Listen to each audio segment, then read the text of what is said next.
अस्सलाम वालेकुम रीडर्स, कैसे हैं आप सब। उम्मीद करती हूँ कि आप सब खैरियत से होंगे। Welcome to Diya Zahra channels. और दिया ज़हरा की आवाम कैसी है।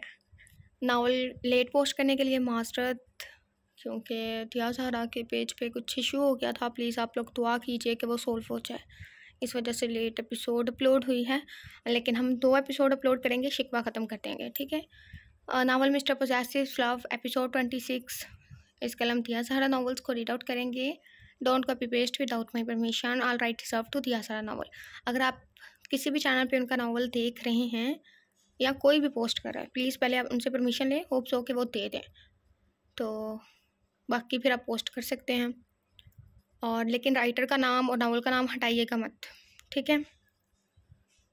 चलें स्टार्ट लेते हैं। इसका दिल ज़ोर से धड़क रहा था, आंखें साकित हुई थी। क्या वो इसे पहचान गया था? क्या वाकई इस जैसे शख्स ने इसे याद रखा था? अगर हाँ तो क्यों? और वो बस एक नज़र से इसे कैसे पहचान गया? वो हमेशा से ऐसा था। हाँ, कायान सिकंदर ऐसा ही था। वो इसे एक नज़र देखते ही पहचान जाता था, फ़कत एक नज़र। ठीक है, दुनिया में लाखों हसीन आंखें होंगी, लेकिन इन हसीन आंखों के पास हर लम्हे हर पल जज्बात को बदलने का हुनर नहीं होगा जो तुम्हारी आंखों के पास है। वो इसके कंधे पर दबाव देते बोला। इसका लहजा मस्मराइज करता हुआ था। फजर सांस रोकी। हाँ, वो इसे पहचान जाता था, जिसकी सबसे बड़ी वजह इसकी आंखें थीं। तुम्हारी आंखें मुझे देखते कुछ अलग तासर देती हैं, ऐसा तासर जो मैंने इन 4 सालों में किसी की आंखों में नहीं देखा, नाकाबिले बयान सा। इसके कंधे पर इसके हाथ की गिरफ्त सख्त हुई थी। फजर सख्ती से लब पींच गई। वो वही शख्स था जिसकी वजह से वो 4 साल पहले बर्बाद हुई थी। वो वही शख्स था जिसकी वजह से इन 4 सालों में तकरीबन 4000 बार इसे दर्द सहना पड़ा था। वो सख्ती से लब पींच गई। हाथ हटाएं। वो इसकी जानिब मुड़ी थी, नज़रें उठाकर इसे देखते वापस मोड़ ली। वो सख्त लहजे में बोली थी, लेकिन इसकी आवाज़ में हल्की नमी ज़रूर थी। इसकी बात पर मुकाबिल शख्स की इसके कंधे पर गिरफ्त ढीली होने के बजाय मज़ीद सख्त हुई। सुकून से बस चंद बातें ही करता हूँ मैं। मेरे नाम पर लोगों की नज़रों में आकर खुद को क्या समझने लगी हो तुम? इसने दांत पीसते कहा। वो इस्तज़ाइया से अंदाज में हल्का सा हंसा। दूसरा हाथ उठाते इसने अपने लबों के किनारे पर लगे ज़ख्म पर फेरा। इंसान ही समझ रही हूँ, बल्कि एक गंदगी से भरी इंसान समझती हूँ मैं खुद को, जब तुम्हारे नाम पर लोगों की नज़रें बर्दाश्त करती हूँ। वो लब पीछे सख्ती से बोली थी। इसके लहजे में 4 सालों की फंकार बोल रही थी। इसने दूसरे हाथ से अपने कंधे पर मौजूद कायान सिकंदर के हाथ को झटकने की कोशिश की थी। वो झटक नहीं पा रही थी क्योंकि वह शख्स गिरफ्त सख्त से सख्त तर कर गया था, जिससे इसे अपने कंधे में दर्द उठता महसूस हुआ। क्या चीज़ हो तुम? हाँ, इसने दांत पीसते इसकी कमर में हाथ डालते इसे अपनी जानिब खींचा। गुस्से से इसके माथे पर बल पड़े थे, जबकि अपनी कमर पर इसके हाथ का दूसरा लिमस भी फजर रज़वान को शदीद नागवार गुजरा था। वो इसे लिए 2 कदम पीछे हुआ था। फजर रज़वान सांस रोक गई, जबकि वो सुरख होती नज़रें इसकी पलकों पर गाड़ गया था। तुम्हारी वजह से हमेशा मेरी शोहरत को दाग लगा है। तुम्हें कोई और नहीं मिलता मशहूर होने के लिए? उसने इसके कंधे पर गिरफ्त सख्त करते आईब्रो झुकाया था। इस शख्स में कोई बदलाव आया था तो इसके चेहरे की संजीदगी थी। हाँ, इसके चेहरे पर मौजूद वो खतरनाक सी संजीदगी। तुम्हारी इस घटिया शोहरत पर मैं लानत भी ना भेजूं कि इससे मेरी भेजी गई लानत की तौहीन होगी। वो पूरी कुव्वत लगाते से झटक गई थी। वो 2 कदम दूर हुआ था, जबकि वो गहरे गहरे सांस लेते खुद की घबराहट पर काबू पाने की कोशिश करने लगी थी। इसे कराहियत महसूस हुई थी इसके लिमिस से। इसने पल 2 पल नज़रें उठाकर देखा। वो जबड़े पीछे सख्त गुस्से में मुट्ठियाँ पीछे सुरख होती नज़रों से इसे देख रहा था। फजर रज़वान को खौफ महसूस हुआ। इसकी शहद रंग आंखें बिना पलक झपकाए फजर रज़वान के चेहरे पर टिकी इसे लरसा गई थी। इसके गुस्से से भरी बैठी अना को तकलीफ हुई थी, तभी वो इस कदर गुस्से में आया था। इसके हाथों की पुश्त की नसें उभरी हुई थी, जबकि हाथों की मुट्ठियाँ बनाने के बावजूद वो शदीद तेज़ गुस्से के बायस काँप रही थी। मुझे जाना है। वो डर गई थी। कोई भी डर सकता था। वो ऐसे ही तो देख रहा था, अजीब सी वहशत ज़दा नज़रों से। फजर की रीढ़ की हड्डी में सनसनी सी दौड़ गई। खुद को आखिर क्या समझती हो तुम? वो शिद्दत से बुलंद आवाज़ में धाड़ा और कांच के टेबल को शदीद गुस्से में ठोकर सी करती कि वो दूर जाकर गिरा। साथ ही कांच के टुकड़े फर्श पर जा गिरे। मुकाबिल लड़की ने सख्ती से खौफ से लरजते कानों पर हाथ रख लिए। उसकी आवाज़ गले में अटक गई। उसकी बड़ी बड़ी आंखों में खौफ से आंसू फिसल गए। बोलो, क्या समझती हो तुम मुझे? तुम्हारे इस हुस्न पर मर मिटा हूँ मैं? वह जबड़े पीछे आतिशफशा बने उसके नज़दीक जाते, उसके होले से लरसते वजूद को कंधों से पकड़ते झंझोड़ चुका था। तुम जैसी हाथ लड़कियों को मैं अच्छे से जानता हूँ। अमीर लड़कों को फांसने के चक्करों में लगी होती हो, तभी मेरे पीछे पहुंच जाती हो तुम हर बार। वो इस्तज़ाइया हंसा। उसका लहजा मजाक उड़ाता था। फजर ने बड़ी बड़ी आंखें उठाकर इसे देखा। उसे वो लफ्ज़ अपनी साथ पर कीचड़ उछालते लगे थे। तुम्हारी हिम्मत कैसे हुई मुझे झटकने की? वो अब भी अंगारे चबाते बोल रहा था। फजर ने अपने कंधों पर इसके हाथ की गिरफ्त वापस से सख्तर होती महसूस की। उसकी आंखों से मजीद पानी बहने लगा। दर्द से वो सिसकी थी। अपने ये 2 टके के आंसू बंद करो। न जाने किन किन मर्दों के सामने वो शदीद तंजिया लहजे में नागवारी से बोल रहा था। इसे 4 साल पहले की रात याद आई थी। इसका लहजा गहरा काटदार हुआ। छठा खा लिया ना थप्पड़। नाजुक हाथ उठा और इसके चेहरे पर नक्श हो गया। फजर की बड़ी बड़ी आंखें मजीद फैल गईं। वो लबों पर हाथ जमा गई। मुकाबल सख्ती से लब भींच गया। उसके चेहरे पर इतने सख्त तासरात थे कि फजर को अपना सांस रुकता महसूस हुआ। यू ब्लडी बिच! वो शिद्दत से धाड़ा। फजर का हलक तक खुश्क हो गया। वो इसके पीछे लेते कदमों को देखते एक जुस्तमें तक पहुंचा था जो बाया में खड़ी थी, लेकिन उसके वजूद की लर्जिश साफ जाहिर हो रही थी, जिससे बाया भी हिल रहा था। तुम्हारी इतनी हिम्मत! तुमने मुझे थप्पड़ मारा, मैं हाथ काट दूंगा तुम्हारे। वो दांत पीसते सुरख चेहरा लिए इसके चेहरे पर भंकारा। फजर की हिचकियां गूंजने लगी थी। बड़ी बड़ी आंखों से उसने मुकाबल के शदीद तेश में मुबतला चेहरे को देखा। वो 4 साल पहले भी इसे 2 थप्पड़ मार चुकी थी, ऐसे ही जब इसने इसे छुआ था, और आज 4 साल बाद भी वो थप्पड़ खा चुका था। तुम जैसी घटिया लड़की की मकारी को मैं बहुत अच्छे से जानता हूँ। मेरे सहारे तुम फेम लेना चाहती हो, लेकिन तुम्हारी ये गलतफहमी है। 2 मिनट में तुम्हारी इज्जत उछाल दूँ। वो इसके कब-कबाते वजूद को अंगारा होती आंखों से देखते तेज में बोला था। फजर सांस रोकी। वो शख्स कितने बड़े अल्फाज बोल रहा था, कितने भारी अल्फाज बोल रहा था।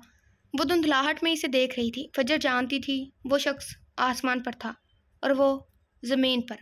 वो कुछ भी कर सकता था। क्या शोहरत की बुलंदियों पर पहुंचने वाले इंसान ज़मीनज़ादों को कुछ नहीं समझते? हाँ, ताकतवर लोग ऐसे ही होते हैं। हर ताकतवर इंसान ऐसा ही है। जिसके पास जितनी ताकत हो, वो इस ताकत के मुताबिक हुकूमत करता है, चाहे वो ताकत कम हो या ज़्यादा, लेकिन वो अपनी ताकत का इस्तेमाल कहीं ना कहीं अपनी ज़रूरत के मुताबिक ज़रूर करता है। तुम हो कौन जिसके साथ मुझे लिंक किया जाता है? वो गुस्से से फंकारा था। वो शख्स पागल हो रहा था। इसका गुस्सा बढ़ता ही जा रहा था। नज़रें इस लड़की के वजूद पर टिकी हुई थी। हाथ शदीद गुस्से की वजह से कांप उठे थे। ये बात याद रखना, मेरे नज़दीक तुम कुछ भी नहीं हो। कोई हैसियत नहीं है तुम्हारी मेरे नज़दीक। वह मगरूर से लहजे में बोला था। हल्की आवाज़ पर इसने गर्दन निकाल कर पीछे देखा, जहाँ कुछ लोग खड़े थे। वो दांत बुरी तरह कचका गया था। Stop it! वीडियो शूट करती इन लड़कियों को देख वह शिद्दत से दौड़ा था। साथ लकड़ी के टेबल को ठोकर मारते दूर गिरा दिया। वो लड़कियां डर कर पीछे हुई थी। वो फजर असवान को झटकता बाहर निकला था, शदीद गुस्से में। वो गहरी गहरी सांसें भरता चल रहा था। पता है वो शख्स दिखने में मुकम्मल था, लेकिन था नहीं। वो मुकम्मल नहीं था, इसे मुकम्मल होना था। आग में जलकर, कई कांटों से गुजरकर, अजीतें सहकर, तलख रवैये सहकर, सजदों में गिरकर। हर सही पहले गलत होता है। हर सही शुरू से सही नहीं होता। वो कभी ना कभी गलत होता है। हम फिर अल्लाह इसे सही करता है। अल्लाह एहसास दिलाता है वो एक इंसान है, एक मामूली सा इंसान, जिसको इतना गरूर रास नहीं आएगा। हर गलत को सही होने में वक्त दरकार होता है, और फिर जल्द इसकी चाल बदल जानी थी। वो जल्द गिरने वाला था। इसे समझ आना था किसी को गिराना कैसा होता है। इसे ये गिरने के बाद पता चलना था। कहते हैं हर अरूज का ज़वाल होता है, लेकिन ये सिर्फ कामयाबी या शोहरत की बात पर नहीं होता। ऐसा सोचने वाले कुछ हद तक गलत होते हैं। अरूज का ज़वाल आपकी ज़ात के तवस्त भी हो सकता है। आप अपनी ज़ात को खो देते हैं। इससे बड़ा और बुरा ज़वाल शायद ही कोई और हो। उसने ज़ोर से आंखें मींची। भींचे लबों समेत इसने दांत पूरी तरह कचकाए थे। कनपटियों की रखें उभरी हुई थी। तुम पछताओगी। इसने रेड वाइन का गिलास हाथ में लेते सामने दीवार पर दे मारा था। वो इस वक्त अपने घर बने एक तरफा छोटे से बार में मौजूद था। इसका घर किसी महल से कम नहीं था। वहाँ हर चीज़ मौजूद थी जो दुनिया का वक्ती सुकून इसकी ज़ात को पहुँचाती थी। ये दूसरा गिलास था जो वो शदीद गुस्से में तोड़ चुका था। इसकी आंखें सुरख हो रही थी। इसे बस याद था तो इस लड़की का खुद को झटकना। क्या वो ऐसा था कि कोई इसे झटके? इसके मुताबिक वो हर लड़की का ख्वाब था। खुद का झटका जाना इसे शदीद नागवार गुजरा था। शदीद, ऊपर से सबके दरमियान एक बार फिर से एक तमाचा। सर ये देखें। असद की आवाज़ इसे दूर से ही आती महसूस हो गई थी। इसने बेसारी से आंखें थोड़ी सी बंद की, फिर दांतों पर दांत जमाए। असद इसके नज़दीक आते अपना मोबाइल इसके आगे कर गया। कायान सिकंदर को एक लड़की ने बड़ी महफिल में थप्पड़ मारा। आखिर क्यों? देखने से वो लड़की वही 4 साल पहले वाली लड़की लग रही है। क्या वो वाकई अब तक साथ थे? और आज पड़े थप्पड़ की क्या वजह है? क्या कायान सिकंदर ने इसके साथ ज़बरदस्ती करने की कोशिश की? मोबाइल पर तरह तरह की न्यूज़ थी। इसने सिल्की वालों में हाथ फेरा, गहरा सांस, वो पुरसुकून था। हैरत अंगेज बात थी ना। इसने असद के हाथ पर हाथ मारते मोबाइल जोर से ज़मीन पर दूर उछाल दिया। वो खड़ा होते बालों में हाथ फंसाए ठोकर चेयर को रसीद कर गया। वो पुरसुकून नहीं था और ये हैरत अंगेज भी नहीं था।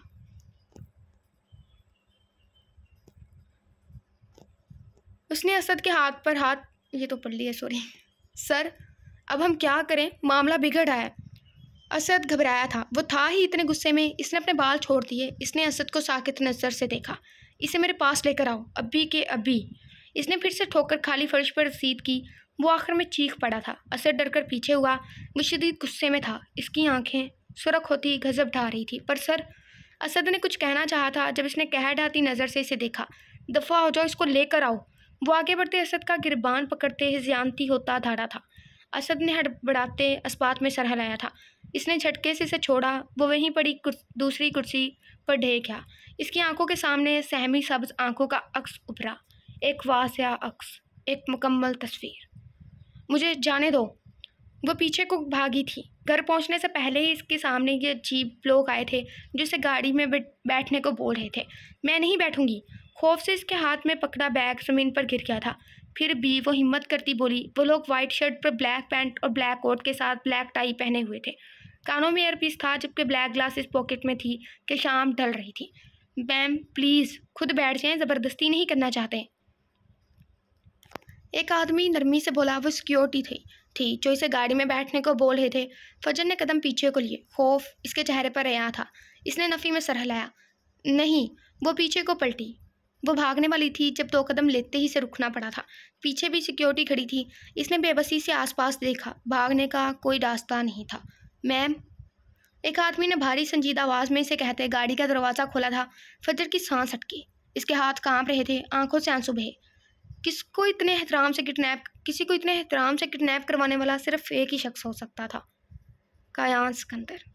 इसे अपना दिल कानों में धड़कता महसूस हुआ था। सिक्योरिटी ने फिर से अपनी बात पर जोर दिया था। वो लड़खड़ाते कदमों से गाड़ी में बैठ गई और फिर पूरे रास्ते भी आगे बैठे 2 गार्ड्स की मिन्नतें करती आई थी कि इसे वहाँ ना लेकर जाया जाए, लेकिन वो यूं थे जैसे पत्थर के हो बेजान। और फिर इस बड़े से घर में दाखिल होते भी वो यही बोल रही थी। इसे बहुत कुछ गलत होने का एहसास हुआ था। इसकी आंखें अब खुश्क थीं। इसकी सब्ज आंखें, वो आंखें चमक रही थी जबकि चेहरे पर दर्द और खौफ था। वो अजीब तासरात थे। ऐसा क्यों था? इसे ऊपर कमरे में रखा गया था। इसकी आवाज़ें बार के पास बैठा कायान सिकंदर अच्छे से सुन रहा था। इसने रेड वाइन का गिलास हाथ में पकड़ा और ऊपर की जानिब चल गया। वो अंदर फर्श पर बैठी आंसू बहा रही थी। खौफ इसकी रग रग में उतरा था। अनजान कमरे में वो अकेली थी जब कदमों की आहट पर इसका सांस सूखा था। दरवाजे की क्लिक पर इसने भीगी पलकें उठाकर गर्दन मोड़ कर देखा। कदमों से होती नज़रें ऊपर को उठती गई और फिर एक जगह आकर थमकी। हाँ, वही था वो। ये मेरा पर्सनल बेडरूम है। वो एक कदम उठाता अंदर आया। इसने पलटकर दरवाज़ा लॉक किया तो फजर उस्मान को अपना सांस भी बंद होता महसूस हुआ। इसकी सब आंखें फैल गई। पर्सनल का मतलब समझती हो तुम? दूसरा कदम इसे नज़रों के हिसार में रखते उठाया गया था। वो पहली लड़की थी जो इसके बेडरूम में आई थी, वरना इसने जितनी लड़कियों के साथ वक्त गुजारा था किसी को ये तक नहीं पता था इसका बेडरूम है कहाँ। और कितनी अजीब बात थी, वो लड़कियाँ इसे पसंद करती थी और इसके बेडरूम में मौजूद वो लड़की वो इसे पसंद नहीं करती थी। ज़मीन पर बैठे वो सिसक उठी थी। जिस कदर एहतराम से इसे इस शख्स ने गवाह किया था, शायद ही दुनिया में किसी ने ऐसे किसी को गवाह किया हो। इसके उठते कदमों की धमक पर फजर उस्मान की दिल की धड़कनें भी खौफ से तेज़ हुई थी और आखिरकार दिल कानों में धड़कता महसूस होने लगा था। वो चलते हुए सोफे के सामने रखे शीशे के मेज़ पर बैठ गया। रेड वाइन का घूंट हलक में उतारा। फिर इसे देखते वो धीरे से एक तरफा हंसा था। तेरे नाम से जुड़ जाए तो मेरा नाम हो या बदनाम हो, इसने गिलास को धीरे से हिलाते बहुत धीमे लहजे में कहा। गिलास में पड़ी रेड वाइन गिलास के वस्त में गुलाई में घूम गई। इसकी शहद रंग आंखें चमक रही थी। इसकी बात पर फजर ने सर उठाकर एक पल को इसे देखा। बदनाम हो। वो घूंट भरता गिलास लबों से हटाते इसे देखते बोला। लबों पर मुस्कुराहट थी, मस्मराइज करती। इसने इसकी झुकी नज़रों को देखा। पता है, अब मुझे बदनाम होने में मज़ा आ रहा है। आईब्रो उठाते इसकी आंखें रफ्ता रफ्ता बोझल होती बंद होने के साथ सुर्ख हो रही थी। अपनी बात के आखिर में वो कहका लगा कर हंसा। वो दिलकश आवाज़ के साथ खूबसूरत हंसी का भी मालिक था। मुझे तुम्हारा चेहरा देखना है। इसने रेड वाइन का गिलास लबों को लगाते शहद रंग आंखें इसके नीचे फर्श पर बैठे वजूद पर डाली थी। इसकी आंखें चमक रही थी, लेकिन इनमें एक नशा सा था, नहीं दिखा सकती। भीगी पलकें उठाकर इसने सामने शीशे की मेज़ पर बैठे इस शख्स को देखा जो इसे ही देख रहा था। इसके होंठ हल्के गुलाबी हो रहे थे। रेड वाइन इसके लबों पर कतरों की सूरत चमक रही थी। क्यों नहीं, हाँ क्यों नहीं दिखा सकती? इन लड़कों के पास तो तुम्हारे इस चेहरे पर यह निकाब नहीं था। गुस्से से फूलती सांसों के दरमियान इसने शदीद तेज़ लहजे में कहते रेड वाइन का गिलास सामने दीवार पर धारते हुए दे मारा था। अजीब बात थी कि इसे वो बात याद थी, या शायद वो बात इसे बेचैन कर रही थी। वो खौफ से हिचकी बरकी। इसकी सब आंखें खौफ से तर हुई थी। वो लब दांतों तले दबाए सिसकियों का गला घूंटने की कोशिश कर रही थी। इसका नाजुक वजूद लरस रहा था।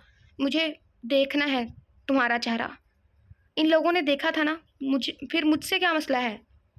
वो शीशे की मेज से खड़ा हुआ तो इसके कदम लड़खड़ा गए। बिखरे बालों में इसने वाइट शर्ट पर ब्लू जीन्स पहनी थी। शर्ट के ऊपरी 2 बटन खुले इसके चौड़े सीने को अयां कर रहे थे। वो इसके कदमों के करीब ज़मीन पर गिरा। इसकी आंखें सुर्ख हो गई थी। हिचकी लेते जैसे नशा इस पर तारी हुआ था। इसने शहद रंग आंखों को खोलने की कोशिश करते इस सब्ज़ रंग आंखों को देखा। वो देखे गया कई पल। वो आंखें मस्मराइज करती थी। उन्होंने ज़बरदस्ती मेरा चेहरा देखा था। मुझे तब लगा मुझे मर जाना चाहिए। मैं एक बार फिर मौत को महसूस नहीं कर सकती। मेरा दिल बंद होने लगता है। वह ज़मीन पर दोनों हाथ सख्ती से रखे लड़ते वजूद के साथ सर झुकाए बोली थी। आंसू आंखों से टूटकर गालों से होते फर्श पर गिरने लगे। वो पता नहीं इसे सुन भी रहा था कि नहीं। इतना ज़रूरी है ये पर्दा? वो खोए हुए लहजे में ज़मीन पर लेटे बोला था। नज़रें इसके झुके सर पर थी। हाँ, गैर महरम को देखना गुनाह है। गैर महरम से पर्दा किया जाता है। ये मेरे अल्लाह ने फरमाया है। इसका हुक्म मेरी जान से ज़्यादा ज़रूरी है मेरे लिए। हिचकी भरते वो उठकते लहजे में बोली। इसके लहजे में दुख था। वो सिसक पड़ी थी। तभी तुम मुझे नहीं देखती? वो उठने की कोशिश करते बोला तो वो वापस ज़मीन पर ढेक गया। फर्श पर दोनों हाथ रखते इसने उठने की कोशिश की। नज़रें वो इस पर ही जमाए हुए था। सच है, वो धीरे से बोली थी। फिर धीरे से वो बामुश्किल सुन पाया था। तुम्हारी आंखें चमकती हैं, खींचती हैं अपनी तरफ। लाखों करोड़ों अरबों खरबों के दरमियान भी अगर तुम मुझ पर एक सरसरी नज़र डालकर नज़रें फेर भी लो तो तब भी मैं तुम्हें पहचान सकता हूँ। वो लबों पर ज़बान फेरते लड़खड़ाते कदमों से खड़ा हुआ। इसके लफ्ज़ों में अजीब सा तिलिस्म था। वो इसे देखना चाहती थी लेकिन वो नहीं देख पाई। ये बात इसके बस से बाहर थी। कीमती और पाक चीज़ों पर पर्दा होता है। वो इसके हिजाब को देखते सरनफी में हिलाते जैसे नशे को ज़ायल करना चाहता था। इसके अल्फाज पुरकशिश थे, खूबसूरत थे। वो सब्ज़ आंखें साकित हुई। वो पहली अच्छी बात थी जो इसके मुंह से बहुत खूबसूरती से अदा हुई थी।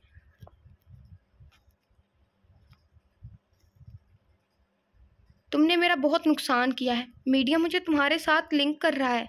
तुम्हें इसकी भरपाई करनी होगी। और मैं?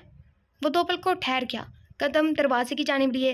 वो बहुत सख्ती से कदम रख रहा था, बहुत सख्ती से। मैं तुम्हारे नुकसान की भरपाई वसूल करके आता हूँ। वो बाहर निकल गया। कफ कोहनियों तक मोड़ते इसकी आंखें सुर्ख थी। न जाने नशे से या वजह कुछ और थी, जबकि वो यूं ही फर्श पर बैठी थी। इसे समझ नहीं आई वो क्या बोल कर गया है। जारी है। नेक्स्ट अमेजिंग सुपर वाले प्लीज़ कैरियर राइटर के हमें हफ्ते 2 गाइब ना करें, ऐसे कमेंट ना करें। उसके साथ ही ये एडमिन रोहा ने पोस्ट की थी एपिसोड, तो उन्होंने लिखा है कि वो भी नावल पढ़ती हैं और उन्होंने लिखा कि इजाज़त फिर नहीं आया। ये पंजाबी थी। ओके, उसके साथ ही गाइस हम बार बार नहीं कहेंगे। हमने ये मामला पहले भी डिस्कस किया था और हम ये लास्ट टाइम डिस्कस करने लगे हैं। शायद लास्ट टाइम ना हो, लेकिन ये पूरी कोशिश है लास्ट टाइम हो कि अगर नावल की स्टोरी रोमांटिक है ना, रोमांटिक टच आप लोगों के टेस्ट की वजह से दे रहे हैं, ठीक, राइटर दे रही है। कई राइटर्स ऐसी हैं जो रोमांटिक लिखती हैं, और जो कोई स्टार्टिंग से रोमांटिक लिखना स्टार्ट करे आप उसे पता नहीं क्या क्या बोलते हैं, क्योंकि उसके पास मतलब इतनी फ़ैन फॉलोइंग्स नहीं होती है, ऐसा कुछ भी। लेकिन दिया सारा के पास माशाल्लाह उसके पेज पे काफ़ी फ़ैन फॉलोइंग्स है उसकी। तो अगर आप लोग प्लीज़ ऐसे कुछ भी मिस वर्ड्स यूज़ मत कीजिएगा, ठीक है, क्योंकि आप लोग काफ़ी करते हैं। एक राइटर थी मिरहा खान नॉवेल्स, आप लोगों ने में से कुछ ने मतलब फेसबुक पे भी रीडर्स ने उन्हें कहा था। और जो लोग राइटर शुरू से लिखती हैं आप उनके नॉवेल्स बहुत शौक से पढ़ते हैं, और काफ़ी तादाद में लोग पढ़ते हैं। मतलब ये क्या बात हुई, उनके काफ़ी राइटर ऐसी हैं जो जस्ट रोमांटिक पे फोकस करती हैं, उनकी स्टोरी में कोई मॉरल्स या लेसन कुछ भी नहीं होता। अगर दिया रोमांटिक लिखेगी तो आप लोग ये भी देखें कि उसने काफ़ी हसास पॉइंट्स को भी उठाया है।